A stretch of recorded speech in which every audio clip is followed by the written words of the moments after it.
Hello everybody and welcome back to OMB Reviews. I am the critic who is a cynic. Hope we're doing well, and today we'll be taking a look at the box office preview for this weekend, which has right now currently projected Scream to come in at number 1 2 weeks in a row. However, it is so close in the projections that Spider-Man No Way Home could very easily retake its number 1 spot after having been knocked off last week, as we continue in January, the month where movies go to die, as we have very little to talk about as far as new releases with any real excitement around them whatsoever. Films like Redeeming Love and The King's Daughter. Even The King's Daughter expected to only make $575,000, coming out at over 2,000 screens. Not a very good showing with that very reason. But before going any further into these numbers, please make sure you smash that like button, lob that fire button if you're watching over on Odyssey, and also make sure that you are subscribed to the channel with that bell notification turned on. That way you know every time a video or live stream goes live on the channel. So as I mentioned, Scream 5. Paramount Pictures' Scream 5 is expected to make another $12.7 million, bringing its total domestic number to $51.6 million. This would be a 58% drop, which is a pretty relatively strong hold for any given film, let alone for a much smaller budget film. So very good showing there. As I said, this is a film that probably by the end of this weekend will have made its money back, and I will be able to make some projections on how much money it will likely make in the long run by the end of my box office breakdown on Sunday. So we'll, of course, be looking at those numbers. But what's interesting to me, or at least what's most interesting to me, is that Spider-Man No Way Home, right, which has been out now for well over 30 days, is now expected to make $12.6 million. Again, very, very, very, very small lead then for Scream 5, meaning that there could be a situation where Spider-Man No Way Home, still at over 3,700 screens, more so even than Scream, could very well take the number 1 spot back again, as there is, again, no real competition coming from any of the new releases, and Scream 5 does have such a niche audience, does have such a very hardcore, very passionate fan base. I will give them that. However, their number is definitely not really anywhere close to being as big as some of their franchises, even, I would say, amongst the horror film franchise. If you go to films like The Conjuring, for instance, you can see that there are, for those films, much larger numbers overall of just not just dollars, but also people going to see them. There are still people, of course, that are into the Scream franchise, and hey, more power to you. However, at the end of the day, those numbers really aren't all that large to begin with. So Spider-Man No Way Home still being able, after 30 plus days, to continue to dominate the box office, once again, really just makes me happy, because it continues to destroy that pandemic narrative that so many of the box office media, amongst other media types, were trying to shove down our throats as they try to fearmonger. Sing 2 also continuing to do pretty well as far as its holdovers from week to week. 32% drop-off expected this week. Spider-Man No Way Home has a 37% drop. $5.4 million, bringing Sing 2's total domestic to $128 million. Redeeming Love, which is a new film, is expected to make $2.8 million at over, again, a little over 1,900 screens. The King's Man expected to come in next with $1.6 million. Still, again, strong hold, but not a very strong beginning, and so therefore the strongholds don't mean a whole lot for it. The 355, another 43% drop here, but because this film only is going to have made $10.8 million, meaning at this point there's no way the 355 will ever even catch up to The King's Man.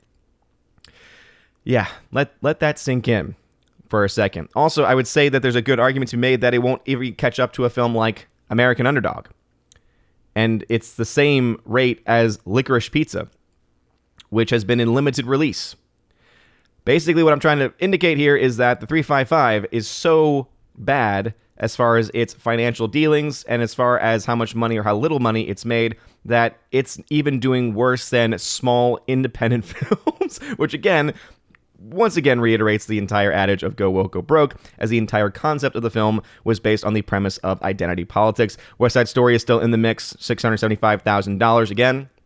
Still out at over 1,000 screens. They're obviously keeping this film out in theaters for as long as they possibly can, not because they have any expectation of making their money back, because it's still well over $100 million in the hole, but because they are trying to get this film seen and loved by critics, and trying to get this into awards contention, that kind of stuff. You know, the typical Hollywood, story for a lot of their films. Hey, if they can't make money, maybe they'll at least be able to get some Oscars or some awards recognition, and that will make them feel a little bit better about themselves. It's actually pretty sad to see a brand new release called The King's Daughter, which I believe this is the Pierce Brosnan one. I don't know if this is Redeeming Love or The King's Daughter. One of them has Pierce Brosnan with very, very long hair in it, which kind of makes me ask. There it is. Yep, it is indeed Pierce Brosnan. Look at that hair.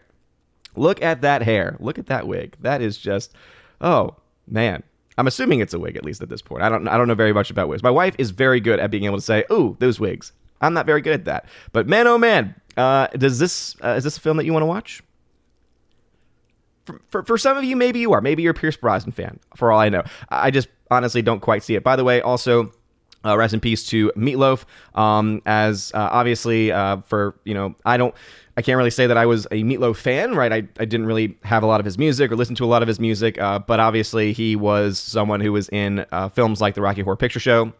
And that is a movie where I like the very beginning of the film, and really it's until his character dies in the film where I stop caring. Like once that happens in the film, I feel like it kind of just goes a little bit a little downhill, a little bit too weird. Also, he has one of the best songs, I would say, in the movie as well. But again, rest in peace to Meatloaf, who died at the age of 74. And obviously, I know that there's going to be some people who are definitely either fans of his or care about that bit of news, and so obviously, rest in peace to him.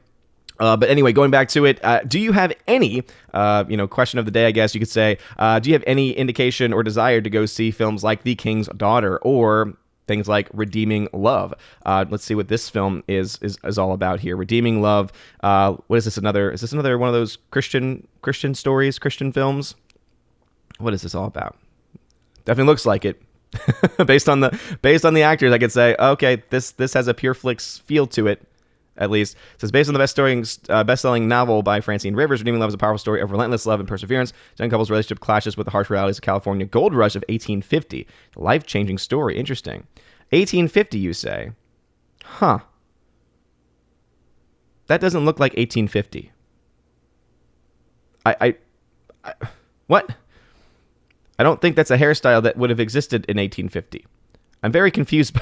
I'm very, very confused by all of this. Okay, well, okay, if that's your jam, okay, go right ahead and see it. But what are y'all's thoughts about these new movies? Are you excited to go see any of them? Redeeming Love, maybe it said in 1850. I don't quite know or understand or believe that necessarily. Or do you want to see Pierce Brosnan's hair in a film like The King's Daughter? And obviously, as I'm sure most of you will be either seeing, one of the films in the top category or none of these films at all. Do you think that Spider-Man No Way Home is going to be able to retake its top spot? I think it's very much possible. Obviously, the hype behind Spider-Man No Way Home is still very much alive, still very real. There are still even a few people that have not yet seen the film who have been saying that they want to go see it. Again, I've at least heard that from some people. So that'll be interesting to see if that is able to hold. Also, will Scream 5 be able to have this type of holdover, or will it, die a little bit at the box office, especially in comparison to last weekend, where, again, it did take the number one spot, but when you compare it to other releases of this year and even other horror releases over the years, definitely not one of the strongest of the horror genre, but again, still a very strong passionate fan base there. Might be able to will this film into a first-place finish once again, and that's, of course, before we get into the last week of January, and then eventually into the month of February, where we will have films like The Batman and other major releases set to come out. And so we're very close to the end of January, but these are the state of the box office and the state of the movie. So let me know your thoughts about this and anything else I mentioned in the comment section down below. If you like this video, smash that like button, love that fire button over on Odyssey. You're all amazing and beautiful people. Hope you all have a wonderful rest of your day. And also, of course, I want to give a huge shout out to Jonathan, who is a new Patreon member, and also to Jaimir Ari Hymason as well. You're great. Have a wonderful day, everybody. And as always, God bless.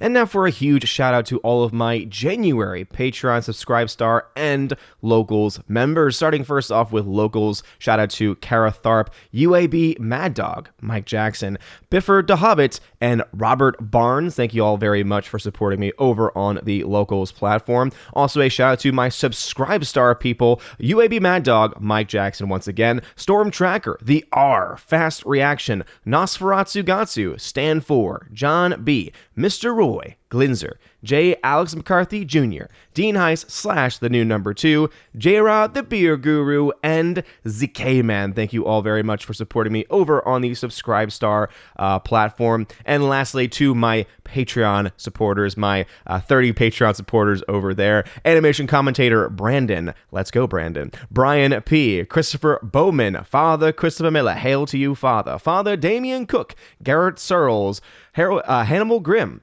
Harold Francis, Inflamed Wood, Jacob Juice, Jeffrey Toon, Joe Horn, Jonathan Carney, Gomer Kyle 79, Lance, Laura, the Modern Major General Story, Mike Jackson, Mad Mitch Dunaway, Mondo Spieler, Mr. Peabody, On to June, Orange Hat Reviews, Out of Step with Reality, Priscilla Hall, Rosetta Ellen, Stan Andrian, Miss Martin Muses, Theodore Benden, and Tina Bojan, and of course, Tina B., the Empress of the Universe. Thank you all so very much for your love and for your support. And if you want your name shouted out at the end of every live stream and at the end of every video, please make sure that you support me over on Patreon, Subscribestar, or on Locals. Also, you get a ton of other goodies if you support at the Army of Asgard level and above. Starting at the Army of Asgard level, you get access to various giveaways that I do during the month, including various 4K titles.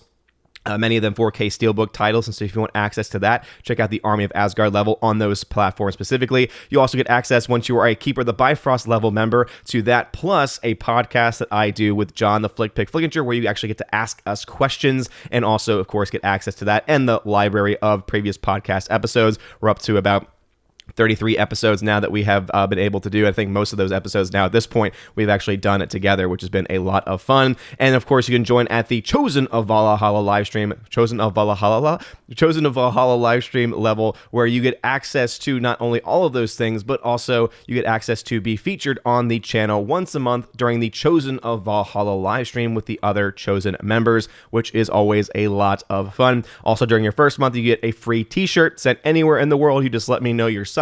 Let me know the t-shirt that you want from the store over on Teespring or on TeePublic, whichever you prefer, and I will gladly send that out to you if you're at that level. Anyway, you guys are all amazing and beautiful people. Hope you all have a wonderful rest of your day, and as always, God bless.